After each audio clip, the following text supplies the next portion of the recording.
Dans les années 60-70, la Guinée et sa capitale Conakry furent le lieu d'une révolution panafricaine. La ville a attiré les plus grands intellectuels du monde, un moment au cours duquel beaucoup crurent qu'une autre Afrique était possible. Cette utopie finira malheureusement par se transformer en cauchemar, mais une historienne a décidé de rouvrir les archives de cette époque. Elle a retrouvé les cahiers intimes, les poèmes manuscrits et les mémoires jamais publiés. Elle en a fait un livre, son titre « Conakry, une utopie panafricaine ». Récit et contre-récit, 58-84 aux éditions CNRS. Et Lara Berthaud, bonsoir et merci d'être avec nous. Je précise que vous êtes historienne et chercheuse au CNRS.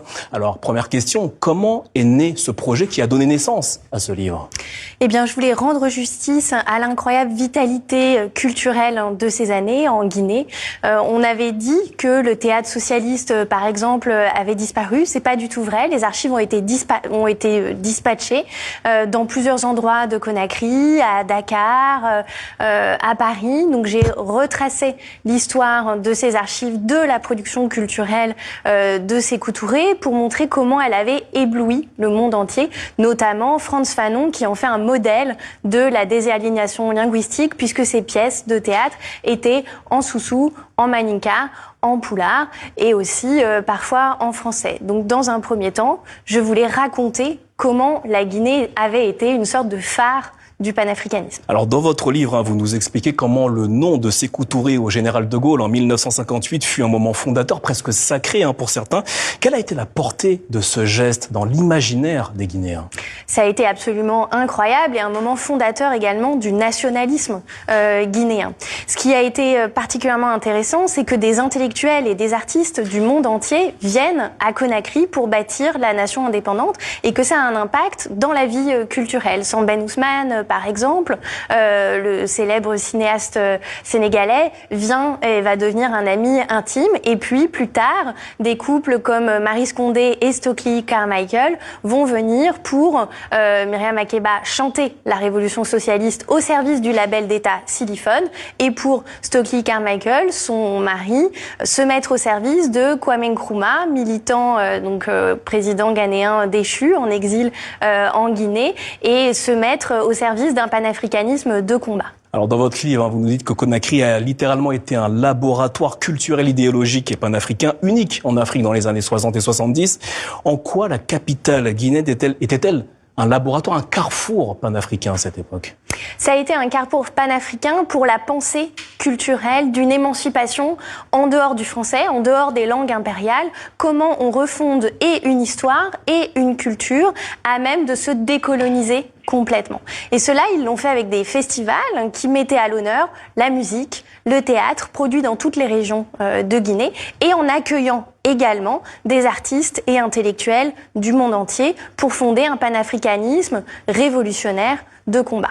Alors ça, c'est pour la partie lumineuse de cette époque. Il y a également toute la partie sombre, avec notamment la répression et le camp Boiro. Comment ces personnalités, ces icônes africaines ont-ils vécu ce moment?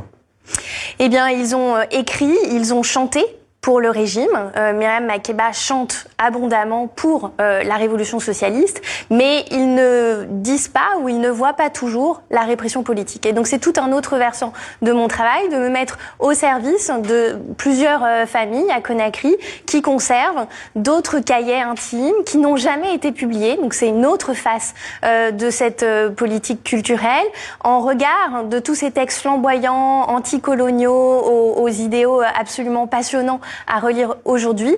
Il y a également des récits intimes, écrits parfois au crayon papier, qui racontent le début de la répression politique à partir de 1961, et puis ensuite plusieurs complots qui se sont échelonnés, dont le tristement célèbre complot Peul en 1976.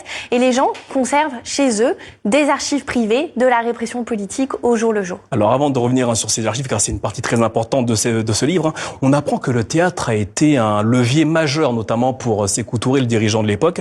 Comment s'est-il emparé de cet art théâtral pour en faire d'une certaine manière quelque chose de positif et de rayonnant pour la Guinée? Il Il s'inspire en réalité d'un modèle préexistant qui est Fodeba Keïta, qui dès les années 50 fonde les ballets africains. Et donc Fodeba Keïta va placer les ballets africains au service de Sékou Touré, et ça va être lui l'artisan de ces festivals culturels qui vont essaimer dans toutes les régions de Guinée. Et donc chaque année, les festivals culturels socialistes étaient comme un vaste festival de la nation tout entière, et chaque région devait produire notamment de la musique, mais également des pièces de théâtre. Ce qui, lorsqu'on s'intéresse au texte, aux fabriques textuelles, est un laboratoire absolument merveilleux pour raconter, par exemple, des pièces de théâtre sur l'alphabétisation en langue africaine, pour raconter les relations entre plusieurs coépouses au sein du foyer, mais également pour raconter l'actualité internationale, parce que, par exemple, on peut retrouver des pièces de théâtre sur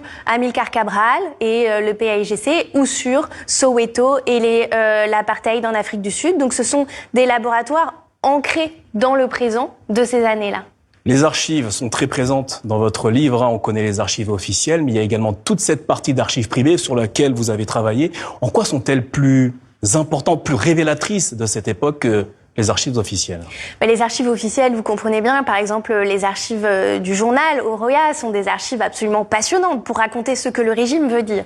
En revanche, il y a tout ce qui n'aurait jamais pu passer le filtre de la censure, et je pense en particulier à des corpus de petits textes qui ont été écrits, certains même au crayon de papier parce que la peur était trop présente, et qui racontent la sidération face aux pendaisons publiques qui font référence donc au pont des pendus tristement célèbre à Conakry, mais à également d'autres épisodes de pendaison publique en Guinée.